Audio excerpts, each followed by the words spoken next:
पुण्याच्या शिरूर तालुक्यातल्या पिंपरखेड आणि परिसरामध्ये धुमाकूळ घालणाऱ्या बिबट्याला अखेर ठार मारण्यामध्ये यश आलंय।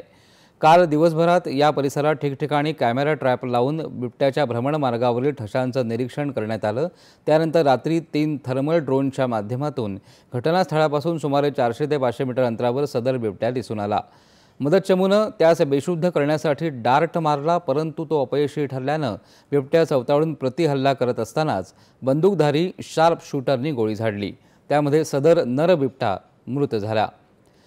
मागील 20 दिवसांमध्ये या परिसरामध्ये बिबट्याच्या हल्ल्यामध्ये 3घांचा मृत्यू झाला होता। त्यानंतर मोठ्या प्रमाणामध्ये जनक्षोभ उसळून जुन्नर, शिरूर, आंबेगाव आणि खेड तालुक्यातल्या नागरिकांनी मनसर इथं पुणे नाशिक महामार्ग रोखून धरत तीव्र आंदोलनही केलं होतं।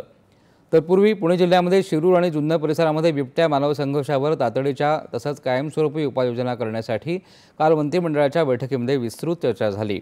हल्लेखोर बिबट्यांना पकडून त्यांचं स्थलांतर एआयच्या मदतीनं बिबट्याच्या हालचालीची माहिती देणं, त्याशिवाय बिबट्याची नसबंदी करण्यासाठी केंद्रीय वनमंत्र्यांना भेटून त्या पर्यायाची चाचपणी केली जाणार आहे, असं मुख्यमंत्री देवेंद्र फडणवीस यांनी सांगितलं आहे।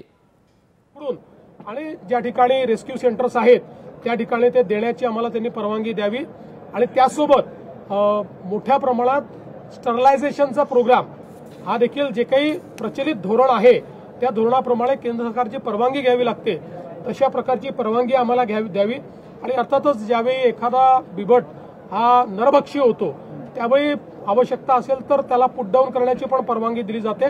तर अशा सगळ्या परवानग्या त्या ठिकाणी केंद्र सरकारने द्याव्या अशा प्रकारची मागणी करून आम्ही त्यांच्या मदतीने हा जो काही आता एक प्रश्न निर्माण झालेला आहे हाही प्रश्न सोडवण्याचा प्रयत्न आम्ही करणार आहोत। या प्रश्नावर उपाययोजना करण्यासाठी 11.25 कोटी रुपयांचा निधी मंजूर करण्यात आला आहे। मनुष्यहानी रोखण्याला सरकारचं प्राधान्य असून त्यासाठी 20 बचाव पथकं या परिसरात तैनात केली जातील, अशी माहिती उपमुख्यमंत्री अजित पवार